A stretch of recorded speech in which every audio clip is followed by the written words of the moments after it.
നമ്മുടെ നാട്ടിലെ പല വീടുകളിലും ഇപ്പോൾ വീട്ടുജോലിക്ക് നിൽക്കുന്നത് ഇതര സംസ്ഥാനക്കാരാണ്. യാതൊരു മുൻപരിചയവുമില്ലാത്ത ഇവരെ എങ്ങനെ വിശ്വസിച്ച് രാത്രി സമയങ്ങളിൽ പോലും വീട്ടിൽ നിർത്താൻ കഴിയും? തിരുവനന്തപുരം ആറ്റിങ്ങലിലുണ്ടായ ഒരു സംഭവം മലയാളികൾക്കൊരു മുന്നറിയിപ്പാണ്. വീട്ടുകാരെ മയക്കിക്കിടത്തിയാണ് നേപ്പാളി സ്വദേശിനിയായ യുവതിയും സംഘവും മോഷണം നടത്തിയത്. സംഭവത്തിൽ 5 അംഗ സംഘത്തിലെ 2 പേർ പിടിയിലായി.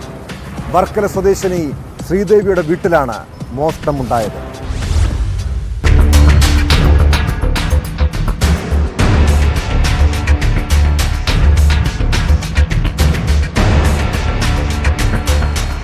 കഴിഞ്ഞ രാത്രിയാണ് സംഭവം.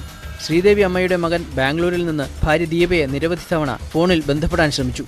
ഫോണിൽ കിട്ടാത്തതിനെ തുടർന്ന് സമീപവാസിയായ ബന്ധുവിനെ വിളിച്ചു.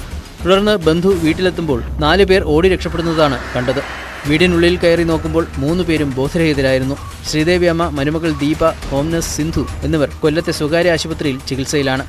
നാട്ടുകാർ ഓടിക്കൂടി പ്രദേശത്ത് പരിശോധന നടത്തി ഒരാളെ പിടികൂടി.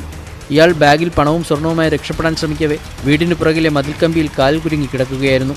രാവിലെയോടെ സമീപത്തൊളിച്ചിരുന്ന മറ്റൊരാളെയും നാട്ടുകാർ പിടികൂടി. CCTV ദൃശ്യങ്ങൾ പരിശോധിച്ചതിൽ 4 പേരടങ്ങുന്ന സംഘം പ്രദേശത്തുണ്ടായിരുന്നതായി കണ്ടെത്തി.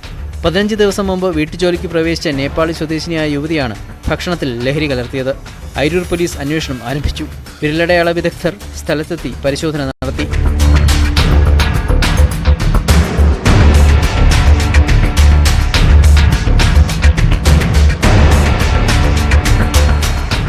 ന്യൂസ് 18 ആറ്റിങ്ങൽ.